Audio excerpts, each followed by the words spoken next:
Howdy, howdy, folks, and welcome to Moose Podcast 427. Not your dad's Z6, the Z6 III. Wow, been a great week. I hope you had just a marvelous week as I did last week. You've probably seen it on social, heard the stories. It's true. We had a giant Nikon Ambassador Summit.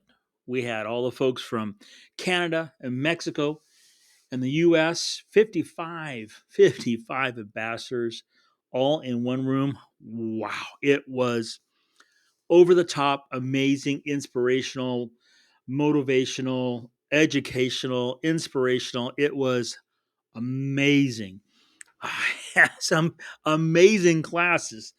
I learned so much, just as much from the class as talking with all the other ambassadors and what they do. And I tell you, I was blown away how, even though we have the same tools, we go about using them slightly different. We come up with beautiful results and we tell our stories. My brain was just unbelievable. In fact, here's the honest truth. I came back and I had been laughing so much that I had lost my voice when I first got back home. It was, oh, my sides were aching. It was amazing. So I hope you had the same kind of week, and this week will be just as full of cheer as everything else as you move forward. So last week, I did use the Adobe Podcast Beta Enhanced Speech version 2 correctly. Didn't hear from anybody where they heard a difference. I heard, I'm going to say a slight difference. I know I saw on the graph bar chart doohickey, things were cleaned up a little bit, but boy, if you did hear a difference, I would sure like to hear from you. I'll keep using it, of course, but it just I was a little amazed. Well, it is what today is. Oh my gosh, what 2 weeks from Christmas? Well, if you're looking for ideas, either for things to give or things to be given, remember my good friends at Bedford's, bedfords.com. Those folks, they've got it all. They've got extra inventory. They got some really quite amazing deals going on for the season between sales from Nikon and others and product and dealing with, that business thing of getting the shelves empty before the new tax year. Hey, Bedford's, they got the advice, they got the folks, they've got a whole lot of amazing, great prices. And don't forget, some of you do, which always is amazing me, that after you check out, you mention my name, you're going to see 5% back. So it's a great deal, and just something that is just I'm happy to pass it along. Take advantage of it. It's there for you folks. That's bedfords.com. Thank you, folks, for sponsoring the Moose Podcast. Well, getting into before I go, I'm looking at my notes. Um, some people asked about last week's length of the podcast, and I got mixed reviews for long and short. So the answer to the question generically, yes, I'm typically shooting for 15 minutes because that's what the web, and of course I believe everything on the web, they say is kind of the desired time is 15 minutes. So yes, last week was a little bit long. Some of them are long, but my apologies for those who didn't like the length, and thank you for those who said you wished more were longer. So before I go any further, not your dad's Z6. Started off with the Z6, had the Z6 II, still have Z6 II in the locker, got the Z6 III. And the natural assumption, that at least I had, was it was quote unquote a kind of like an upgraded Z6 II. And because of that, which was really a stupid, ignorant way to think about it, I didn't really do a deep dive into the features of the Z6 III. Now, I shot with it. I know what it can do for my usual workflow, and I had confidence that I could do what I needed to with it. But here's the thing, and I am guilty of it. I get complacent, and I don't give some tools the true shakedown, the true time that they deserve to see if, hey, there's something different. The Z6 III, guys, it's not a Z6 II upgrade. It's different. If you just look at the bodies, you'll see the Z6 III is bigger, weighs a little bit more. And why is that? Well, they packed a lot more into it. Now, I'm not about to go into all the things about the Z6 III, just one aspect. And one aspect really, really is this giant umbrella for a lot of things that we should and must be doing as wildlife photographers. And they're brought out by one feature in the Z6 III, the pre-release. Now, if you don't know what the pre-release is, when you set it to its maximums, and by the way, I will have I have all new settings posted for the Z6 III because yeah, I've gone deep dive into Z6 III. When you use that pre-release, what's going to happen is, first of all, when it's selected, and I'm using um, the C30, excuse me, C30, no, strictly 30. I'm going to the 30. What it's going to do is, and I set it to 3 seconds prior. So when you depress the shutter release and halfway down and you activate the camera so it's active, first thing you'll see is this little box and it says PRE. And when it's up and going and when you've depressed it, you'll see a little green dot. That's telling you the Z6 III is actually shooting. Now it's writing nothing to the card at that point.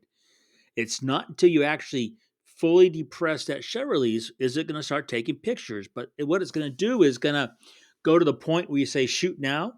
It's going to go back to those images that it recorded prior to your depress based on your settings, and you're going to have those photographs.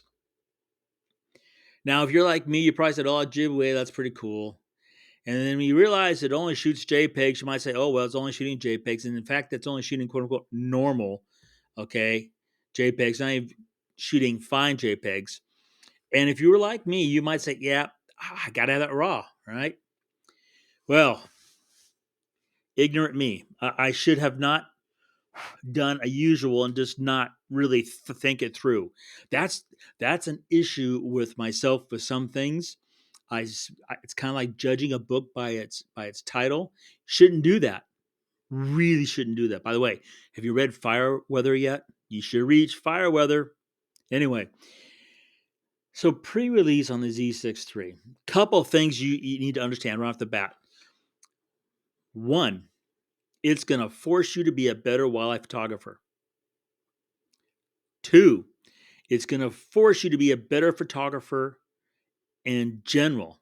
And three, it's going to give you more time behind the camera. Yeah, it's one feature in the Z6 III is going to do all that. How? All right. So we had a whole lot of breakout sessions at the summit, and there was a lot of information passed along. I would literally go back to my room at night. Okay, the clock had gone past midnight by the time I got back to the room. There was so much merriment going on that it was a while. But I get back and I took my Z6 III with me because I travel with the Z6 III and the Z2628. And I'm going through my notes. Boy, notes. And I was instantly going back to the Z6 III and looking at what would apply to my photography and what wouldn't. What my fellow ambassadors were doing that was successful and seeing if that would apply. And I got to the pre-focus.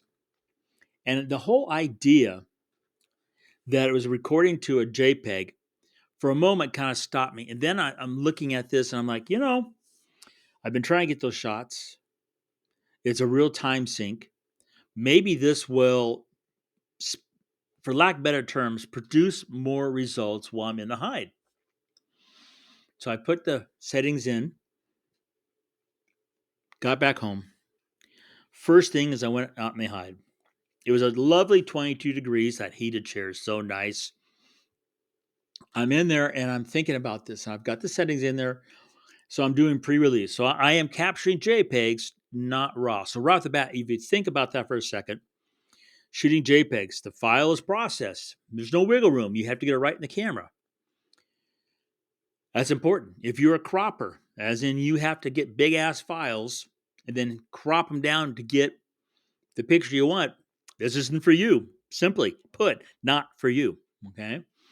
So you have to have the things. You have to have your settings right off the bat. So you have to go to picture control. Oh yeah, by the way, this whole thing that's going around the web lately, that picture control is only for JPEGs, that's bullpucky, guys. 100% bullpucky. I've talked about that many times. That instruction set is essential for the raw file. But anyway, so you have to have your picture control correct. You have your exposure correct. You have everything has.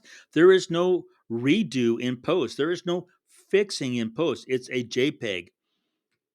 Very important concept. Next thing. That's essential. I was in the hide for 90 minutes. When I got done, I had taken 4,900 images. I was like, whoa, that was a heck of a session. Well, here's the second attribute, the Z6 III, that I think is so amazing that I'm really kicking myself. I did not give the camera its due when it came out. So the basic concept for pre-release is that you're going to get images that right when that moment happens that you were not fast enough on the button to get that moment. Case in point, simply when a bird is about to land on a perch or a bird is about to take off from a perch. Now, to make that happen, you have to have pre-release. Okay, that's part of it. But then what about that old sharpness thing, right? Got to have it in focus. Another one of our breakout sessions was about autofocus modes. And the brilliant Paul was there explaining it. And I was listening to his logic and thinking through this pre-release thing. And keep in mind, if you go to the blog post, of course, you can see the pictures I'm talking about of just before they launch in the actual picture. Because if you focus on the bird using like 3D or auto area, and the bird is dead center in the frame, and then they launch, you're trying to get that photograph them launching off that, they're going to launch right out of the frame. Boink. I mean, there's no room for them. They're gone. So then you're going to have a boatload of JPEGs of just an empty perch, or and that's not what I think we want to photograph, right? Is an empty perch. So you have to have room for the subject to move their frame. The autofocus has to be able to deal with where the bird is and where the bird's going to be and where it's going in order to track correctly. So I'm using the wide C2, and I have a big bar, 3x11, I think it is, or 5x13. I'm sorry, I forget. I have to check my settings on the PDF, folks. And so I've got this big bar going across the top. Well, eye detection is still going on. You can see the detection in that rectangle. Go grab the bird, but you could put the bird way off on the right side of the frame, way off on the left side of the frame, almost cutting them out of the frame. So that shot itself is kind of compositionally arranging of elements blows, right? But when they launch, they're going to launch into where you have the big C2 wide sensor and dynamic and working with color. Boom, it's going to nail it. Now it's going to only nail it if what? You've got a fast shutter speed. And here's the beauty of this whole Z6 III scenario. When it comes to shooting at a high ISO, so I was shooting at 3200. I know. Did you feel the earth tremble? Shook a little bit.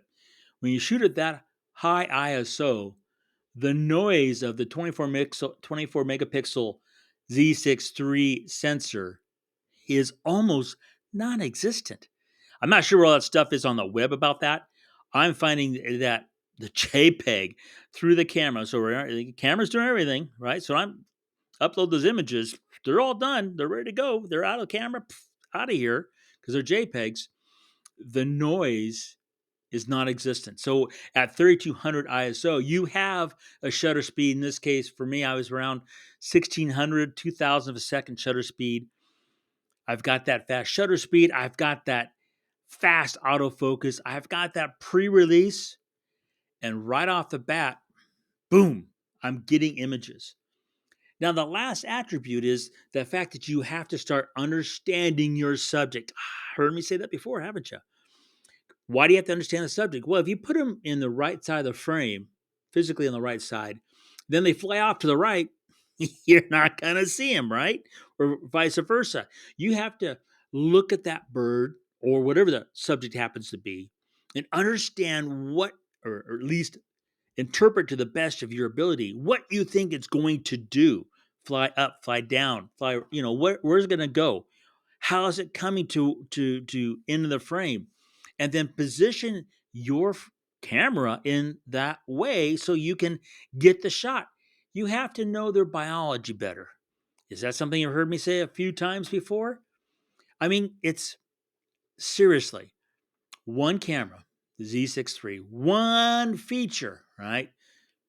The pre-release has all these attributes that will force you to be a better photographer, wildlife photographer, just using that one. I could go into, and I probably will later on, other things like video. Oh, the video, right? This camera can do such an amazing job with dark, low light noise. And I was hearing from my fellow ambassadors who shoot weddings, seeing the results. They were shooting with the Z6 III with the autofocus detecting. Cliff was adamant talking about he just shot a wedding. It was in very low light situations. And Cliff work, he likes that moody light. And the AF eye detection was going through the veil and through and actually locking on the eye in the low light scenario. I mean, it's amazing what it can do. There's more to explore. Now, I'm not trying to sell you that camera. That's not the point here. The point is to get back on track. We humans really sometimes just if well, I don't sure what it is, but we don't give things their due and thoroughly inspect and test to see if something that's new really is something that's going to work for us as photographers. And I am the perfect example of that. Like I mentioned with the Z6 III, I didn't give it the proper or just evaluation like I have other products, and I'm kicking myself because it's been in my hands, and the picture I probably missed because of this. It's unexcusable, but I'm here to tell you I learned from that lesson. I'm encouraging you to do the same because Z6 III is definitely not your dad's Z6. You folks have a marvelous week. Get out there and make lots of cheer and merriment. Have a great time. Say hello to your fellow man. Give him a little seasonal cheer that we should do all year. And remember to make every click your story.